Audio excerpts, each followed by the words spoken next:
Fala galera, bom dia, boa tarde, boa noite, tudo bem?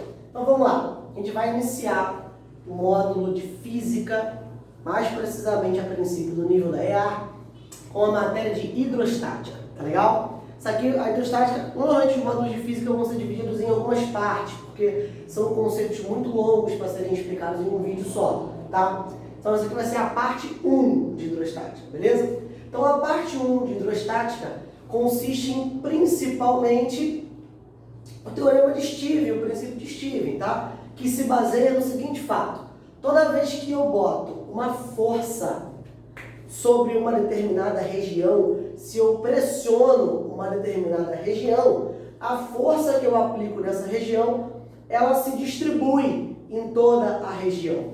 Daí se dá que a pressão que uma força faz numa determinada área gera justamente a pressão dessa força, tá? Então, se eu pego uma força e divido pela área onde ela é aplicada, a gente encontra a pressão que essa força faz. E essa pressão tem como unidade Newton por metro quadrado. É extremamente importante que vocês fiquem ligados na unidade de medida, tá legal? Força não tem muito mistério, porque dificilmente uma força não é dada em newtons, tá? Agora, a área é onde você precisa ficar mais atento, porque às vezes ela te dá em centímetros quadrados, em milímetros quadrados, tá ok? Então, se você pega a força e divide pela área onde essa força está, você chega na pressão, tá bom? E existe uma segunda possibilidade de você calcular uma pressão, quando o seu corpo ele está a uma profundidade. Então, se eu tenho um líquido e eu boto o meu corpinho nesse líquido, ou até mesmo não colocando corpo nenhum, se eu quiser descobrir qual a pressão em uma determinada profundidade desse líquido. Então, a pressão seria P0 mais dGH. O P0 é a nossa pressão atmosférica, é a pressão baseada na quantidade de ar que tem em cima da nossa cabeça quando a gente está no nível do mar, tá legal? Então, foi-se medido que quando a gente está no nível do mar, a quantidade de ar que exerce uma pressão em cima da nossa cabeça é de 1 vezes 10 a quinta Newton por metro quadrado, tá bom? Já vou até adiantar isso que Newton por metro quadrado é a mesma coisa que Pascal, tá? Então, é legal você já saber que 1 vezes 10 a quinta Newton por metro quadrado, que é Pascal, quer dizer um ATM, tá legal? Uma atmosfera. Essa conversão de unidade de medida em pressão é muito importante, tá bom? Então, se eu tiver a pressão atmosférica, que é fixa, tá? A densidade do meu líquido, a gravidade e a profundidade que eu quero, eu consigo determinar a pressão em qualquer ponto de um líquido. Por exemplo, aqui, ó, nesse recipiente, eu tenho um pontinho A e um ponto B. O ponto A, ele está mais acima do que o ponto B. Já que a minha pressão, ela é diretamente proporcional à profundidade, se eu estiver no mesmo líquido, isso é importante, tá? Aqui eu estou comparando no mesmo líquido.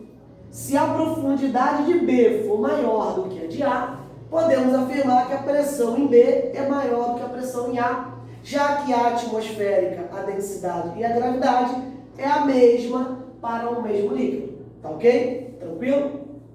E como é que a gente calcula essa pressão, por exemplo? Aqui, ó. Qual a pressão que uma força de 20 newtons exerce numa área de 5 metros quadrados?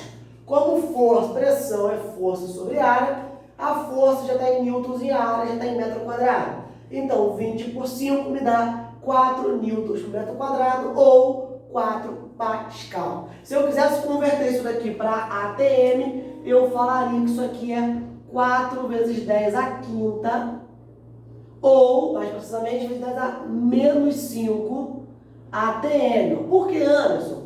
Porque, ó, se de ATM para Pascal eu acrescento o 10 a quinta, quer dizer que de Pascal para voltar para ATM eu tenho que retirar 10 a quinta. Só que esse número aqui não tem 10 a quinta. Então, para retirar 10 a quinta, eu teria que botar um expoente negativo. A EA poderia usar essa maldade em alguma alternativa, tá?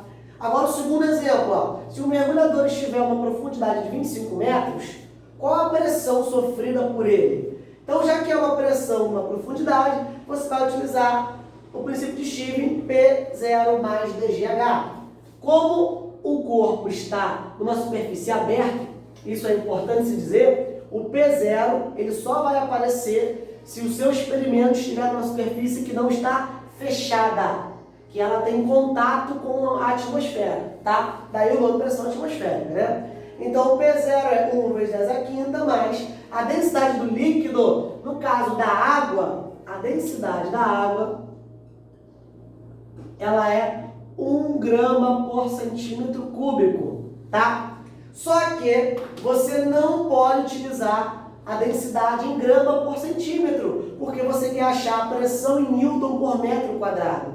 Então, para converter de grama por centímetro cúbico para quilograma por metro cúbico, basta você acrescentar o 10 ao cubo, ok? Então, eu pego a densidade, que é 1, acrescento 10 ao cubo. A gravidade sempre é 10, fica atento que o concurso pode te dar 9,8, tá? E a altura, 25. Então, multiplicando 1 por 25 e juntando as potências de 10, você ficou com essa ideia inicial aqui. O problema é que para juntar potências de 10 diferentes, eu preciso ter a mesma potência. Então, o que a gente vai fazer? A gente vai voltar uma casa decimal para poder somar 1 grau ao nosso expoente 10 ali, ó. Então, tendo a potência de 10 equivalente nas duas, a gente pode adicionar os escalares à frente.